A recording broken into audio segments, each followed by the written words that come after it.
കലാരംഗത്ത് ഇത്രയും വർഷത്തെ എക്സ്പീരിയൻസ് എന്ന് പറയുന്നത് ശരിക്കും പറഞ്ഞു കഴിഞ്ഞാൽ ഞാൻ സ്റ്റേജ് എക്സ്പീരിയൻസാണ് എനിക്ക് ഫസ്റ്റ്. സ്റ്റേജ് എന്ന് പറയുമ്പോൾ എല്ലാമായി നമുക്കിപ്പോൾ ഗാനമേളയായി, മിമിക്രിയായി, പിന്നെ പല ഷോസ്, അതിൻ്റെ പിന്നിൽ പല മലയാള സിനിമയിൽ പല സൂപ്പർ സ്റ്റാർസിനെ വെച്ചിട്ട് മെഗാ ഷോസ് നമ്മൾ വിദേശ രാജ്യങ്ങളിൽ ചെയ്ത് ഉൾപ്പെടെ ഉള്ള ആ ഒരു എക്സ്പീരിയൻസ്. പിന്നെ നമ്മൾ ചെയ്ത എക്സ്പീരിയൻസ്, നമ്മൾ സ്റ്റേജ് എക്സ്പീരിയൻസ് എന്ന് പറഞ്ഞാൽ എനിക്കൊരു എൻ്റെ ഒരു നഴ്സറി തൊട്ടുള്ള എക്സ്പീരിയൻസ് ഉണ്ട്. പിന്നെ കോൺഫിഡൻസ്, ഒരു സിനിമ ചെയ്യാം എന്നുള്ളതിൻ്റെ ഒരു 110% കോൺഫിഡൻസ് എനിക്ക് ആയപ്പോഴാണ് ഞാൻ സിനിമ ചെയ്യാൻ തീരുമാനിച്ചത്. ഒരു 10 വർഷം മുമ്പ് എനിക്ക് ശരിക്കും പറഞ്ഞാൽ അഡ്വാൻസ് ആയിട്ട് സിനിമ ചെയ്യാൻ പറഞ്ഞ പ്രൊഡ്യൂസേഴ്സ് വന്നിട്ടുള്ള മലയാള സിനിമയിൽ ഈ ഏറ്റവും നമ്പർ 1 ബാനറിൽ നിൽക്കുന്ന പ്രൊഡ്യൂസേഴ്സ്. ആ സമയത്ത് ഞാൻ അവരോട് പറഞ്ഞു എനിക്ക് സിനിമ ചെയ്യാൻ അറിയാൻ പാടില്ല, ഞാൻ സിനിമ പഠിച്ചിട്ട് വന്നിട്ട് ചെയ്യാമെന്ന് പറഞ്ഞു. ഇപ്പോൾ ചെയ്യാനായിട്ടുള്ള കോൺഫിഡൻസായി ചെയ്യുന്നു.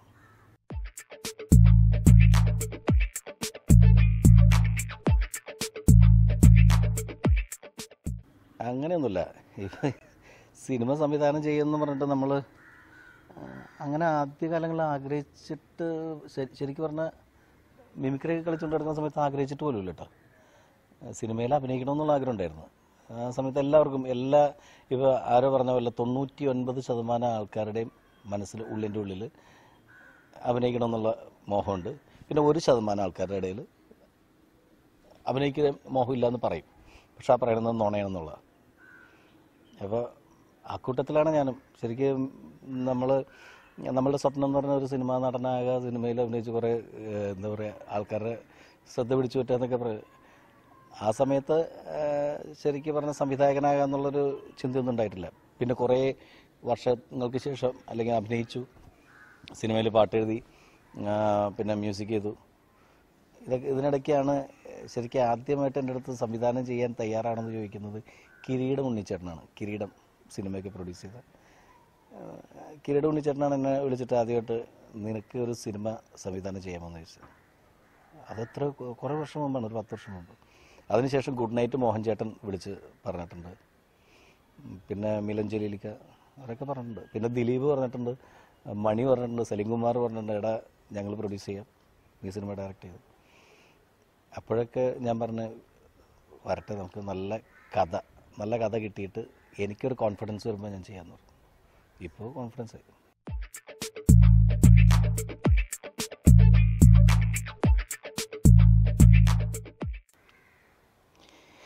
ദിലീപിൻ്റെ കൂടെ സിനിമ ചെയ്യാത്തത് ദിലീപിനോടുള്ള ശത്രുതയുണ്ടോ അല്ലെങ്കിൽ ഇഷ്ടക്കേട് കൊണ്ടോ ഞങ്ങൾ തമ്മിൽ തെറ്റിയതുകൊണ്ടോ ഒന്നുമല്ല. എനിക്ക് ഏറ്റവും സേഫായിട്ടുള്ളത് ദിലീപ് തന്നെയാണ്. ദിലീപ് മലയാള സിനിമയിലെ സൂപ്പർ സ്റ്റാർസിലൊരാൾ. പിന്നെ ഏറ്റവും കംഫർട്ടബിളായിട്ട് എനിക്ക് ചെയ്യാൻ പറ്റുന്ന ആർട്ടിസ്റ്റ്. അപ്പം ദിലീപിനെ വെച്ചിട്ടൊരു സിനിമ ലോഞ്ച് ചെയ്യുക എന്ന് മറ്റുള്ള ആരെക്കാൾ എനിക്ക് പെട്ടെന്ന് ഡേറ്റ് കിട്ടുന്ന ആളും ദിലീപ് തന്നെയാണ്. അപ്പോൾ അത് വെച്ചിട്ട് പ്ലാൻ ചെയ്ത് അങ്ങനെ തന്നെ. അപ്പോൾ ദിലീപും പറഞ്ഞടാ, നീ ഒരു സിനിമ നമുക്ക് ഒരുമിച്ച് ചെയ്യാം, നീ സംവിധാനം ചെയ്യുന്ന സിനിമ ഞാൻ പ്രൊഡ്യൂസ് ചെയ്യാം, നിൻ്റെ ആദ്യത്തെ സിനിമ, നീ വെറുതെ പുറത്ത് പ്രൊഡ്യൂസേഴ്സിനൊന്നും അന്വേഷിച്ച് പോരുത്. ഇപ്പോൾ ഞാൻ പറഞ്ഞു ശരി. പിന്നെ എന്ന് വെച്ചിട്ടുണ്ടെങ്കിൽ ഇവിടെ ഞങ്ങൾ കഥ തപ്പിയതാണ്. എനിക്ക് സേഫായിട്ട് ദിലീപിൻ്റെ ഡേറ്റ് ഉണ്ട്. അപ്പോൾ ഞാൻ കഥ തപ്പി കുറേ ദിലീപിനെ പറ്റിയ കഥ. പിന്നെ ആരെങ്കിലും പിള്ളേർ വന്ന് പറയുമ്പോൾ എൻ്റെ അടുത്ത് പറയുന്നത്, ഞാൻ പറയും മോനെ വല്ല കഥ ഉണ്ടാകുന്ന ചോദിക്കുമ്പോൾ, അല്ലെങ്കിൽ ചേട്ടാ കഥ ഉണ്ടാകുന്ന ചോദിക്കുമ്പോൾ, കഥയുണ്ട് പക്ഷേ അത് ദിലീപിനെ പറ്റിയല്ല. കാരണം ഇവരുടെ എല്ലാവരുടെയും മനസ്സിൽ, ഇപ്പോൾ നിങ്ങൾ ചോദിച്ച പോലെ തന്നെ എല്ലാവരുടെയും മനസ്സിൽ ഞാൻ എൻ്റെ ഫസ്റ്റ് പടം ദിലീപിനെ വെച്ച്, അപ്പോൾ ദിലീപിനെ വെച്ചിട്ടുള്ള കഥയല്ലാതെ എന്നോട് ആരും പറയൂല. പക്ഷെ അങ്ങനെ ഒരു പല കഥകളും കേട്ടു. അപ്പോഴൊക്കെ ഞങ്ങൾക്കത് ഒരു ലോഞ്ചിങ്ങിനെ പറ്റി, അതായത് എക്സ്പെക്റ്റേഷൻ കൂടില്ല. ഞങ്ങൾ ഒരുപാട് കാസറ്റുകൾ ചെയ്തിട്ട് ദൈവാനുഗ്രഹം കൊണ്ട് അത് ഹിറ്റായതിൻ്റെ പേരിലായിരിക്കാം ദിലീപിൻ്റെ കൂടെ ഞാൻ വർക്ക് ചെയ്യുമ്പോൾ അങ്ങനെ ഒരുപാട് എക്സ്പെക്റ്റേഷൻ ഉണ്ടെന്ന് മറ്റുള്ളവർ പറഞ്ഞ് കേട്ടുള്ളൊരു അറിവാണ്. എൻ്റെ അടുത്ത് പലരും നിങ്ങൾ രണ്ടുപേരും കൂടി കൂടുമ്പോൾ ജനം ഒരുപാട് പ്രതീക്ഷിക്കും. അത് ഈ പറഞ്ഞൊരു സംഭവം ഭയങ്കരമായിട്ട് പേടിയായി. കാരണം ഈ ഒരുപാട് പ്രതീക്ഷിക്കും എന്നൊക്കെ പറഞ്ഞപ്പോൾ നമ്മളത് കുറച്ചുകൂടി നല്ല സബ്ജക്റ്റ് വരാൻ വേണ്ടിയിട്ട് വെയിറ്റ് ചെയ്തു.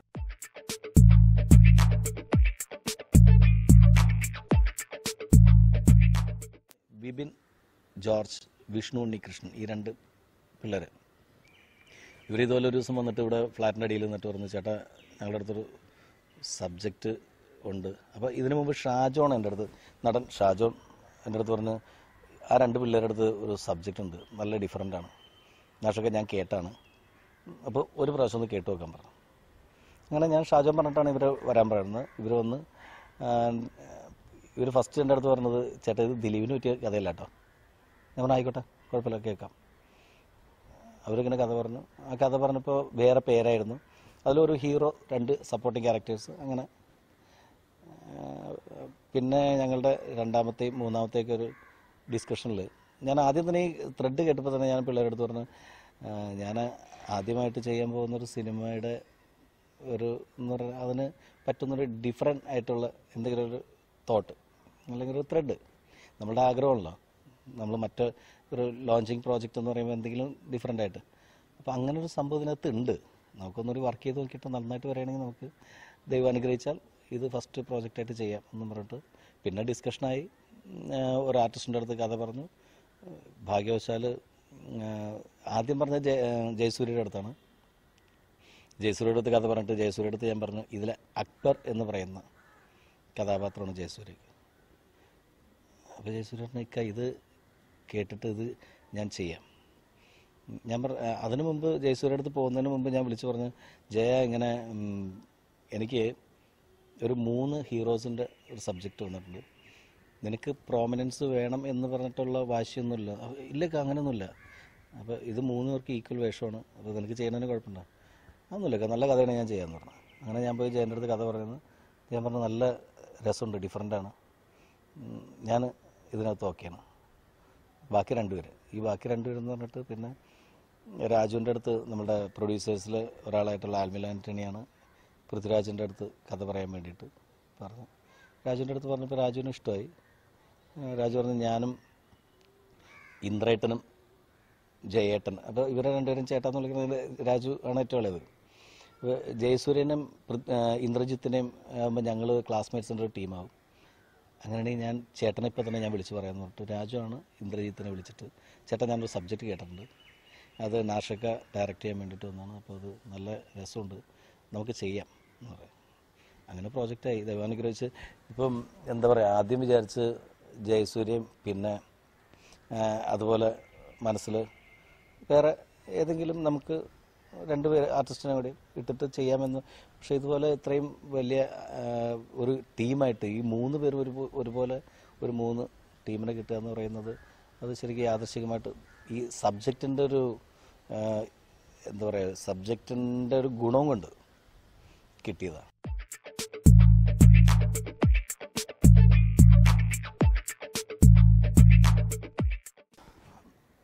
ഇപ്പോൾ ആസ് ഇറ്റ് ഈസ് വേദികയാണ് നായികയായിട്ട് നമ്മൾ വെച്ചത്. പിന്നെ ഇതിനകത്ത് മറ്റുള്ള കഥാപാത്രങ്ങളിൽ നിന്ന് ഷാജോണുണ്ട്, പിന്നെ നമ്മുടെ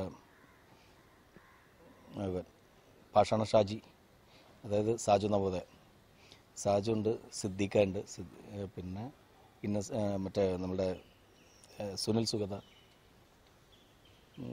കഥാപാത്രങ്ങൾ, പിന്നെ വേണിച്ചേട്ടനുണ്ട്, നെടുമുടി വേണിച്ചേട്ടനുണ്ട്.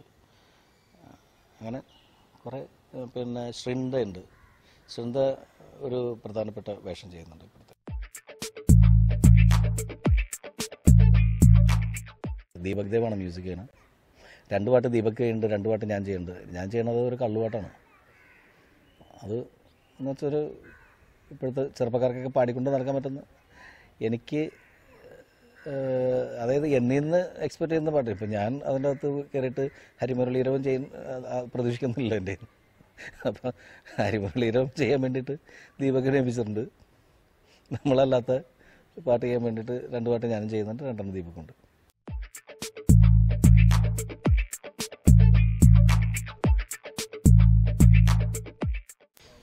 അമർ അക്ബർ അന്തോണി എന്ന് പറയുന്ന ആ സിനിമ എൻ്റെ ഇതിനെ ബാധിച്ചിട്ടുണ്ടെന്ന് വെച്ചിട്ടുണ്ടെങ്കിൽ പേരിൽ ഞാൻ ആ സിനിമ എത്ര പ്രാവശ്യം കണ്ടാണ്? ഒരു 10-15 പ്രാവശ്യം കണ്ടാണ് ചെറുപ്പത്തിൽ.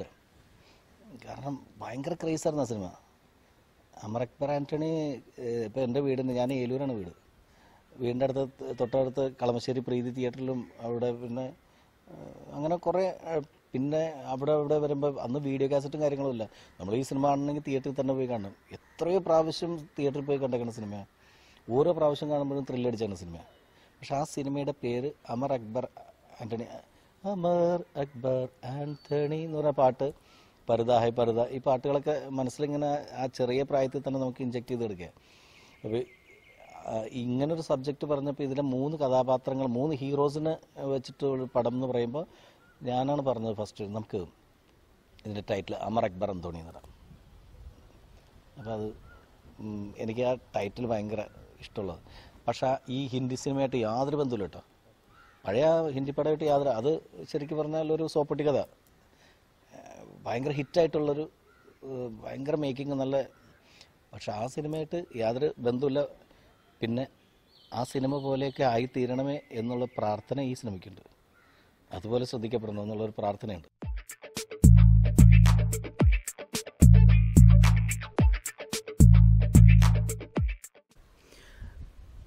മലയാള സിനിമയിലെ ഹാസ്യത്തിൻ്റെ നിലവാരത്തിന് തകർച്ച അങ്ങനെ പറയാൻ പറ്റില്ല. കാരണം വെച്ചിട്ടുണ്ടെങ്കിൽ നമ്മൾ ആദ്യ കാലങ്ങളിൽ നമുക്ക് ഈ തമാശകൾ, ചെറിയ തമാശകളാണെങ്കിലും പണ്ട് സിനിമകളിലൂടെ മാത്രമേ നമ്മൾ കണ്ടിട്ടുള്ളൂ, തിയേറ്ററിൽ പോയി. പിന്നെ അത് ടി വി കാര്യങ്ങളൊക്കെ വന്നു തുടങ്ങിയപ്പോൾ, അല്ലെങ്കിൽ കോമഡി ഷോസ്, മിമിക്രി, അതിന് ഒരു ചാനലിലൂടെ കണ്ടു.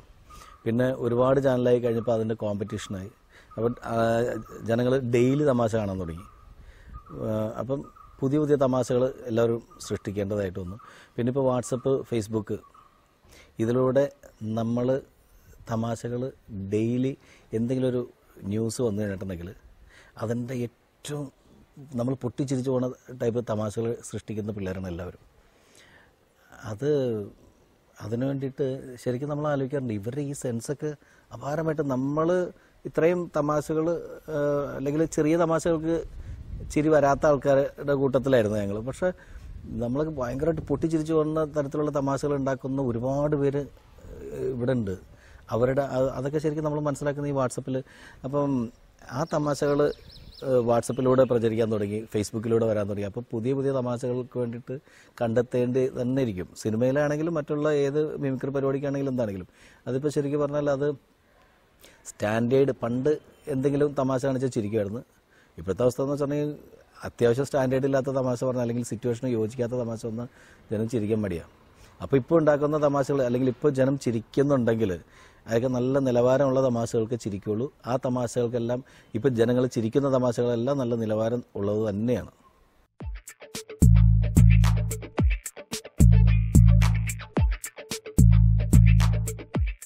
സോഷ്യൽ മീഡിയ ശരിക്ക് ഭയങ്കരമായിട്ട് ഗുണം ചെയ്യുന്ന, ഇപ്പം നമുക്കൊരാൾക്ക് എന്തെങ്കിലും ഒരു അത്യാവശ്യത്തിന് ഒരു സഹായം വേണം, സോഷ്യൽ മീഡിയ വഴി പ്രചരിക്കുമ്പോൾ അതിന് ഒരുപാട് സഹായങ്ങൾ കിട്ടുന്നുണ്ട്, അറിയുന്നുണ്ട്.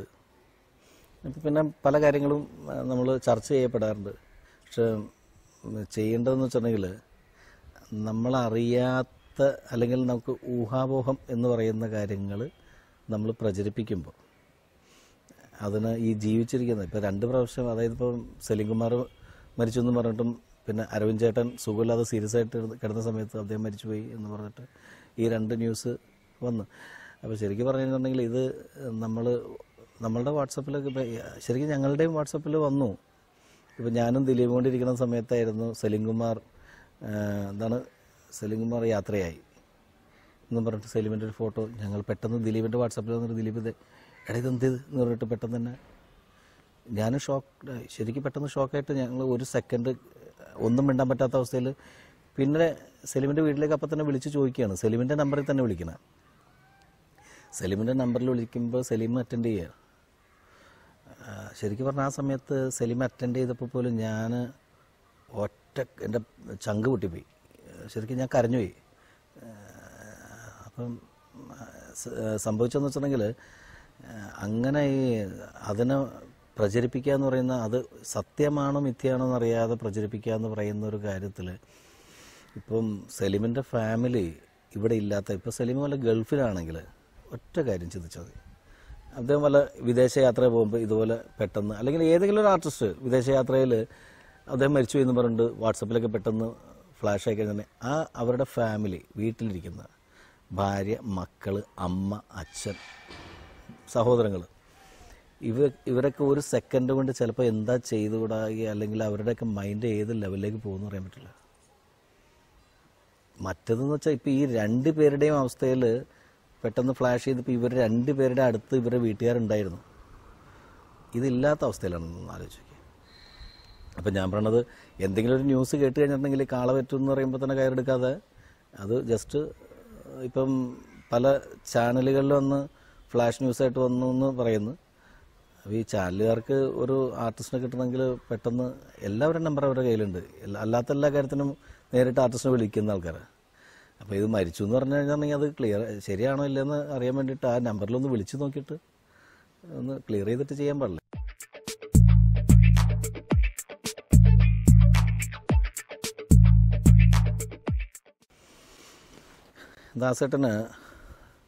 ദാസേട്ടനെയൊക്കെ പരിചയപ്പെടാമെന്ന് പറയുന്നത് എൻ്റെ ലൈഫിൽ ഒരിക്കലും ഒരു ശരിക്കും ഭയങ്കര സ്വപ്നമായിട്ട് എൻ്റെ വാപ്പാടെ ഏറ്റവും വലിയ ആഗ്രഹമായിരുന്നു യേശുദാസിൻ്റെ കൂടെ എടുത്തിട്ടൊരു മോനെ കൂടെ നിർത്തിയൊരു ഫോട്ടോ എടുക്കുക എന്ന് പറയുന്നത്. അതിനപ്പുറത്തേക്ക് വലിയ ആഗ്രഹമൊന്നും ഉണ്ടായില്ല വാപ്പക്ക്. അദ്ദേഹത്തെ കൊണ്ട് പാട്ട് പാടിക്കുന്നത് പോയിട്ട് കൂടെ നിന്ന് എൻ്റെ മോൻ പാടുമെന്ന് പറഞ്ഞിട്ട് രണ്ടുപേരി ദാസേട്ടൻ കേൾക്കുന്ന വിധത്തിൽ പാടാൻ പോലും ഭാഗ്യം കിട്ടുമെന്ന് വിചാരിച്ചല്ല എൻ്റെ വാപ്പ. പക്ഷേ ഇത് പിന്നെ ഒരു കാസറ്റിൽ എൻ്റെ തല വരണം. അന്ന് ഓടിയ കാസറ്റുകളാണ് വീട്ടിലിപ്പോൾ ടേപ്പ് റെക്കോർഡിൻ്റെ. അപ്പോൾ കാസറ്റുകൾ പല ആൾക്കാരുടെയും കാസറ്റ് വാങ്ങിച്ചിട്ട് അപ്പോൾ അങ്ങനെയെന്ന് പറയാറുണ്ട്.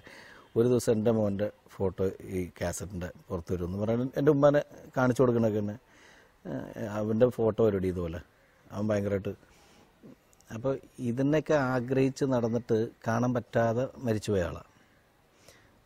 അപ്പം പക്ഷേ അദ്ദേഹത്തിൻ്റെ ആഗ്രഹം അതിൻ്റെ പേരിലാണ്, അല്ലെങ്കിൽ ആഗ്രഹത്തിൻ്റെ പേരിലാണ് അദ്ദേഹത്തിൻ്റെ പ്രാർത്ഥന ഒക്കെ എൻ്റെ പേരിൽ തന്നെയാണ് എനിക്ക് കിട്ടിയ ഭാഗ്യങ്ങളൊക്കെ തന്നെ. അപ്പോൾ ശരിക്കും ദാസേട്ടൻ്റെ അടുത്ത് ഞാൻ പാരഡി പാടി നടന്ന് ദാസേട്ടനോട് സംഗീതം ഞാൻ മ്യൂസിക് ചെയ്തപ്പോൾ ദാസേട്ടൻ പാടണമെന്ന് നമ്മുടെ എല്ലാവരുടെയും ഏത് മ്യൂസിക് ഡയറക്ടേഴ്സിൻ്റെ മനസ്സിൽ ആഗ്രഹമാണ് ദാസേട്ടൻ പാടി കിട്ടുക എന്ന് പറയും. അതുപോലെ എൻ്റെ മനസ്സിൽ തോന്നി, ഞാൻ ദാസേട്ടൻ്റെ അടുത്ത് പറഞ്ഞു. അത് ദൈവാനുഗ്രഹത്താൽ അദ്ദേഹം പാടി തന്നു. അത് ജീവിതത്തിലെ മഹാഭാഗ്യങ്ങളിലൊന്നായിട്ട് കരുതുന്നു.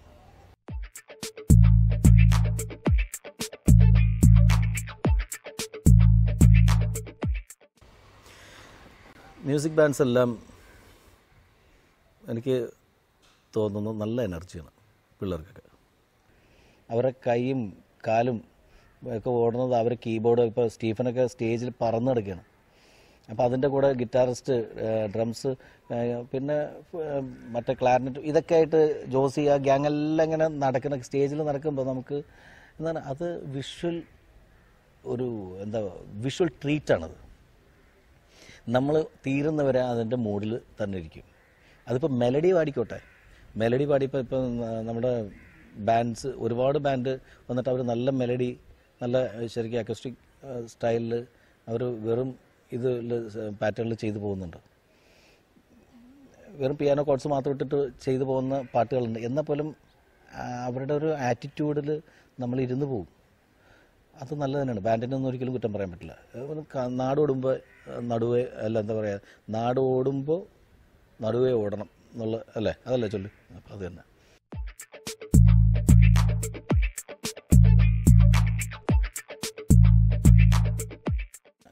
പാരഡി എഴുതുന്നതിൻ്റെ കൂട്ടത്തിൽ അല്ലാത്ത പാട്ടുകൾ പരീക്ഷിച്ചിട്ടുണ്ട്.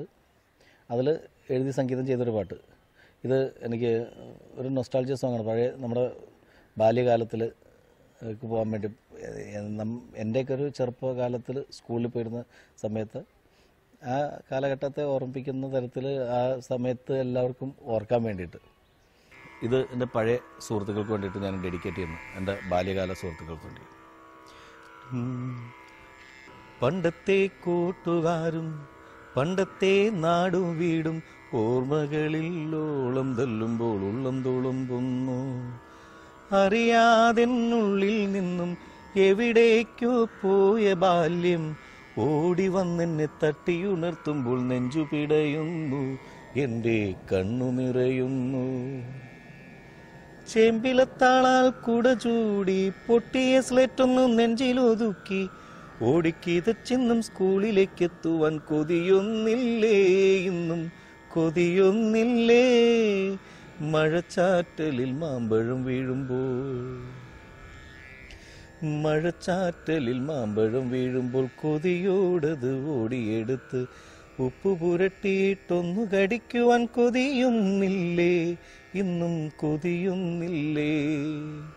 പണ്ടത്തെ കൂട്ടുകാരും പണ്ടത്തെ നാടും വീടും ഓർമ്മകളിൽ ഓളം തല്ലുമ്പോൾ ഉള്ളം തുളുമ്പുന്നു. അറിയാതെന്നുള്ളിൽ നിന്നും എവിടേക്കോ പോയ ബാല്യം ഓടി വന്നെന്നെ തട്ടിയുണർത്തുമ്പോൾ നെഞ്ചു പിടയുന്നു, എൻ്റെ കണ്ണു നിറയുന്നു.